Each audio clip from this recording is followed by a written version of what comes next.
I am the Lonely Necron, and welcome to my basement. So, recently I acquired Magnus the Red, and I've got him, I don't know, like 20% painted maybe, but he is assembled enough to go through the gauntlet, so we're gonna do that today. I have 4 teams that are pretty sure that they can take him down, so I'm willing to give him a shot.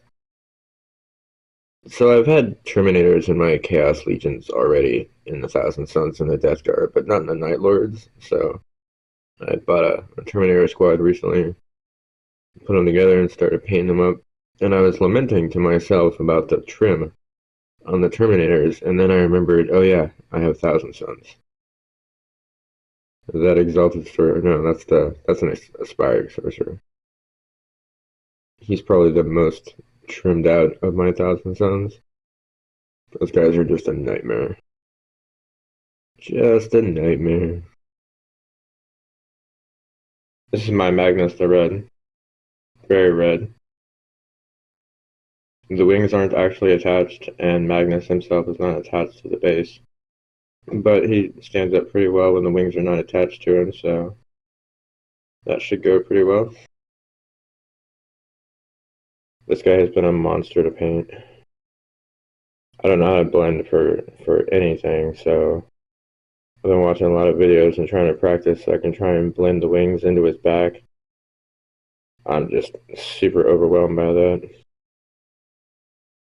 I got a pretty good feeling that this guy's gonna walk on at least 2 of these guys, so. Alright, so the first group of contenders today will be these necrons. 2 groups of 5 immortals with chested carbines. A group of 3 locust heavy destroyers. 2 with mythic exterminators, 1 with a gauze destructor. And then a canoptic doomstalker. I fully expect these guys to kill Magnus. I mean, he doesn't have the demon invuln. I mean, he still has a regular invuln, but it's not the demon invuln, so yeah, I'd say they've got a decent chance. Next, we have the Night Lords. I figured these guys also have a really good chance of killing off Magnus. We got 2 groups of 5 Space Marines. Each one has bolt pistol, chainsword, 2 of those guys in each group.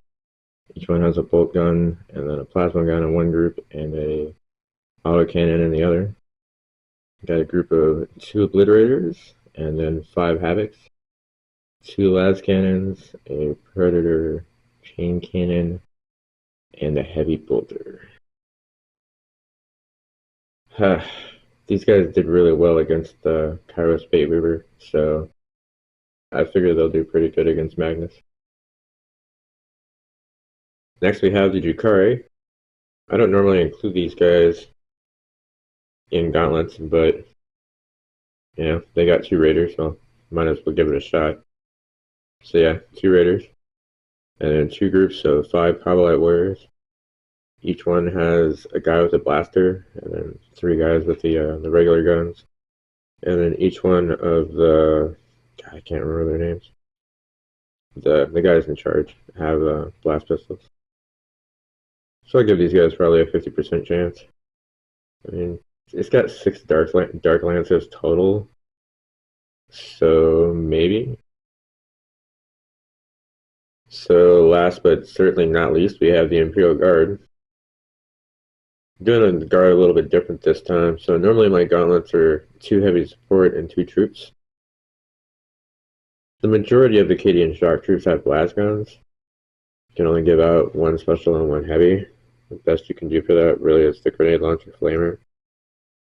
So you've only got 2 guys out of 10 that can even wound him. So instead of having the 2 troops, we'll just do 3 heavy supports for the guard. So 3 field ordnance batteries. 2 of them are the Malleus rocket launcher and the bombast cannon, and then the other one is the Malleus rocket launcher and the las cannon. And give these guys a decent shot too. Ever since guards started participating, it's been kind of super enjoyable because artillery is awesome. So this is the 4-foot section that Magnus has to walk down today. Normally I use cardboard buildings, but because the guard don't have any troops in this game, this will just give them more room to deploy. It'll help out the other people too, but it's mainly for the guard. I'm gonna set up Magnus. I'm gonna pick one of these guys at random, and we're gonna start this happiness. Alright. Two Ravagers got placed here in the middle, with the two groups of Cobblites lining the edge of the cliff wall things there at the end. Magnus is over here at the beginning. We'll start this with Magnus. He'll start walking. And then the drukhari are probably just going to start shooting away at him. We'll start this with Magnus moving. Alright, well, Magnus has a 16-inch move, and this is more of a survivability challenge than anything else. There's not really a need to advance. He'll make it there in 3 turns. His first move got him a third of the way down. Now it's up to the drukhari, and they're just gonna start shooting away at this guy. Alright, well, both Ravagers unleashed everything they had, which was, the Dark Lances. Magnus was saved against the 2 wounds there. The Cobblites are too far away to actually shoot at the moment, but after Magnus moves here in a second, he won't be. Let's move Magnus forward another 16 inches. Alright, well, he's 2/3 of the way there. Now he's definitely within range of the Cobblites. It's their turn to shoot. Magnus doesn't have a gun, otherwise I'd let him shoot back. I don't think he needs the gun. He's probably, like I said, he's probably going to walk most of these guys. But maybe the drukhari can do something this turn, so go Ravagers. Well, the Ravagers did a lot better work this time than they did last time. They did manage to do 8 damage to him. The Cobblites did nothing at all. So on his movement turn, he'll make it to the end. The drukhari will have to accept defeat on this one. Maybe when I get Mortarion to the point where he can go through the gauntlet, maybe they'll have a better chance with him. Alright, well, I'm going to reset this and set up a different group. Alright, so the Night Lords are going to give this one a shot. We got the autocannon group on the left side by Magnus, real close to this end. And the plasma gun is at the other end there. The obliterators and the havocs basically across from each other, with the havocs up on the hill. Magnus is ready to go. He's 16 inches, so we're going to start with that. Alright, well, he's a third of the way there. So that means it's time for the Night Lords to start shooting at this guy, so happy time's about to be coming, I think. That was a crazy experience. The group of 5 to the left of Magnus, they did 2 points of damage to him. And then the Havocs, they did 6 points of damage to him. And the Obliterators did not want to be left out, so they also did 6 points of damage to him. So yeah, Magnus has 4 health. He got fucked up. These Obliterators in 9th edition, they're just nuts. The fact that you can choose one of the 3. 8th edition they were pretty crazy, but 9th edition they're just brutal.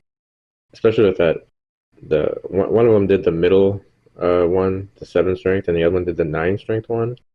And definitely wounded him on the 9 strength one, and it's just a flat 4 damage, like, oh, here you go, whap. Good times.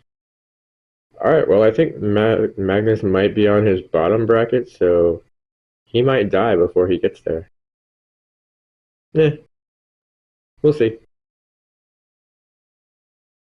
So with only 4 health, Magnus only has a movement at 12, so he's in the exact middle now, so he's still within range of the group with the autocannon back here on the bottom left, and he's definitely in range of the group up there with the plasma gun. I'm going to put his chances at surviving this shooting round at like 2% perhaps, maybe. We'll see. Maybe the chaos dice really just want to save. I don't know. We'll see what happens here in the next 5 or 8 minutes. Alright, well, I'm not entirely sure what to say here. So, the Havocs, the autocannon and the Reaper chain cannon managed to do 3 points of damage, getting him down to 1. And the Obliterators, once again, did the middle one and then the big one. Yeah, no, the middle one killed him. Wounded him with 2 of them that he failed to save against. 4 damage from that. Yeah. Unlike D&D, you can't go in the negative in Warhammer, so they killed Magnus. Way to go, Night Lords. Man, these guys have been getting really much better. I think since I've bought more models, so with the addition of the Havocs, the Obliterators don't have to split up anymore. Definitely craziness. Alright, well, I'm gonna reset again. Pick one of these last 2 and we'll see what they do. Alright, well, the Guard are gonna give this a shot. Got the 2 bombast cannons, one on the left and one on the right down at the end. And then the last cannon up on the hill. Hopefully these guys have just as much luck as the Night Lords did. We're going to start off with Magnus going his 16. Alright, Magnus has moved his third of the way towards the finish line. And now it is time for the Guards' artillery to start booming. So all of the artillery most definitely boomed, but only one of the rockets from a rocket launcher got through. He took 1 point of damage. He literally saved against like 15 wounds. It was craziness. Alright, well, he's going to walk another 16 inches forward. Alright, well, now he's 2/3 of the way there. If these guys don't do a massive amount of wounds to this guy this turn, they're going to lose this one. But I have hope in artillery. Alright, well, the bombast cannon here on the left definitely gave it its all, did 4 damage to Magnus. Unfortunately, nobody else was able to wound him, so he's not bracketed, so he'll still move his 16, putting him at the end, which means that the Guard have failed in their attempt to take down Magnus. So I'll reset, and I'll set up the necrons instead of the last ones, and we'll see if they can equal the Night Lords on this one. Alright, well, the necrons are assembled and ready to go. Got the Doomstalker and 5 immortals on the left side, and then 5 more immortals across from them. Then the Locust Heavy Destroyers down at the end. So we'll start this happiness with Magnus moving in 16 inches. Alright, so we're back at this point again where he's moved his third, and now he's in full range of all of these guys. They're going to start wailing on him, so go Necrons. The Necrons must have been feeling inspired by the Night Lords because they did 15 points of damage to Magnus. The Locust Heavy Destroyers did 5. The Canoptic Doomstalker actually did 6 with the heavy power beam, and then another 2 with its gauze cannon. Its little twin gauze rifle things. And then the Immortals actually did some damage in there too, so yeah, these guys damn near killed it on their first shooting experience. Alright, well, that means that he gets to move 12, I think, since he's only got 3 health.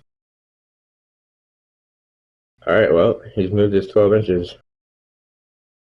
Now he just has to make every save from now until he makes it to the end of the street.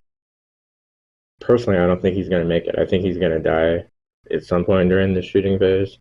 I'll start with the Immortals, and we'll see how it goes from there. But yeah, I don't expect Magnus to live through this. Go Necrons! Alright, so the group of immortals on the right side there, they killed Magnus. I didn't even get to make it to any of the other units. The first squad I went to just killed him. Alright, so yeah, necrons can kill Magnus the Red. That's good knowledge. It's something to remember. Eventually, when I get Magnus put together, fully painted and all that stuff, hopefully I'll have more of the Thousand Suns fully painted up. That's a hope. I'm definitely gonna play a lot of games with the Thousand Suns and Magnus. And whenever I get Mortarion done, then Death Guard with Mortarion. So if you made it to the end of the video, I do appreciate it, especially in weird little games like this. Especially one where there was like a 50% completion rate. Like, I actually expected the guard to do the job, but sometimes the dice don't like you. Sometimes the chaos dice just save like there's nobody's business. So I don't know. But yeah, thanks for watching. Have a wonderful day. Be safe out there. Blessed be.